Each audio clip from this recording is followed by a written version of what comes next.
Maruti Gadekar sir यांचा या ठिकाणी सन्मान करण्यात येत आहे।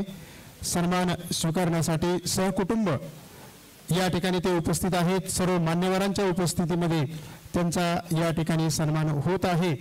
कृपया आपण हा सन्मान स्वीकारायचा आहे। मी यानंतर सरांच्या आई आणि वडिलांना दोघांनाही विनंती करीन थोडेसे शब्द तुम्ही बोलावेत।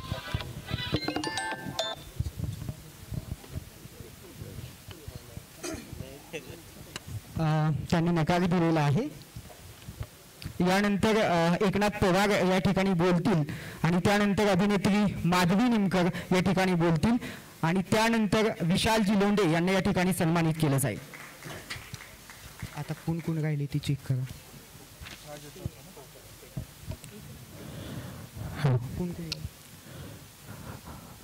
उत्कृष्ट अभियंता म्हणून ज्यांचं नावलौकिक आहे असं माननीय राजेशजी